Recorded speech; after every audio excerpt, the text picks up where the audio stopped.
আমরা আজকে পিকনিক খাবো। সবাই পিকনিক খায় রাতে আর আমরা খাবো দুপুরে। আসসালামু আলাইকুম, সবাই কেমন আছেন? আশা করি সবাই ভালো আছেন। আমিও আলহামদুলিল্লাহ আপনাদের দোয়ায় অনেক ভালো আছি। আমি যেই বাসাতে ভাড়া থাকি সেই বাসায় আরো অনেক ভাড়াটি আছে। তো সেই ভাড়াটিয়ার মধ্যে 4 জন ভাড়াটিয়ার সাথে খুব মিল হয়ে গেছে। আমরা এই 4 ফ্যামিলি মিলে আর কি আজকে পিকনিক খাইলাম।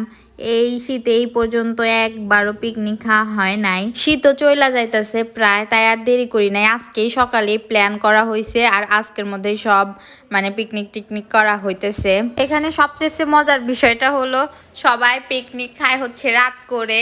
রাতে সবাই একসাথে রান্না টান্না করে তারপরে পিকনিক খাই, আর আমরা এখানে খাচ্ছি দুপুরে। কারণটা হলো এখানে আমরা যারা পিকনিক করব আর কি তাদের সবারই 1 পিস করে বাচ্চা আছে, তাই বাচ্চা নিয়ে রাতের বেলায় কুয়াশার মধ্যে বের হওয়াটা একটু কঠিন, তাই আর কি আমরা দিনেই করতেছি। তো এই পিকনিক করতে যাই যে কি কাহিনী করছি আমরা সেটা আর আপনাদের বইলা বুঝাইতে পারবো না। এই যে একটা পাতিল দেখতেছেন, এই পাতিলে চাউল দিয়ে সবকিছু দিয়ে দিছি, হয় না। এর চাইতে বড় পাতিল আবার কারো ঘরে নাই। এখন কি করা যাবে, তো 2 পাতিলে ভাগ করে করে 2 জনের রুমে বসাইছি। এক পাতিল আমার রুমে বসানো হয়েছে আর এক পাতিল অন্য এক ভাবির রুমে বসানো হয়েছে। আবার মাংস রান্না করা হয়েছে অন্য এক ভাবির রুমে। এরকম করে সবার রুমে একটু একটু করে রান্না হয়েছে। এটা চাইছিলাম আমরা ছাদে রান্না করতে, কিন্তু ছাদে রান্না করবো আমরা লাকড়ি পাবো কোথায়?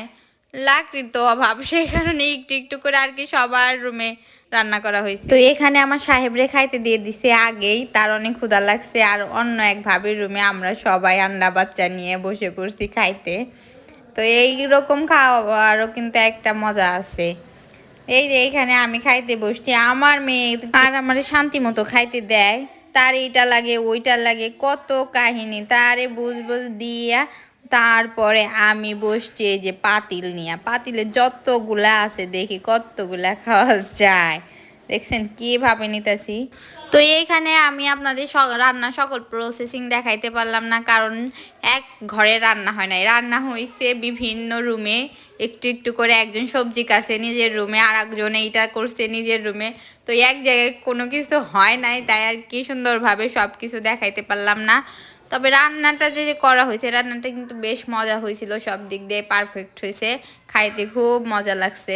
আমাদের পিকনিকে আজকে হচ্ছে খাবার আইটেম ছিল সবজি খিচুড়ি, মুরগির মাংস কষানো আর হচ্ছে সালাদ। এইগুলাই ছিল আজকে আমাদের পিকনিকের খাবার আইটেম। তো আপনারা কারা কারা এখনো পিকনিক করেন নাই তারা অবশ্যই তাড়াতাড়ি পিকনিক করে ফেলেন, কারণ আর শীত আর অল্প কিছুদিন আছে, তারপরে শীত চলে যাবে, চাইলেও আর এত মজা করে পিকনিক করতে পারবে না। তো আজকের মতো সবাই ভালো থাকবেন, সুস্থ থাকবেন। আল্লাহ হাফেজ।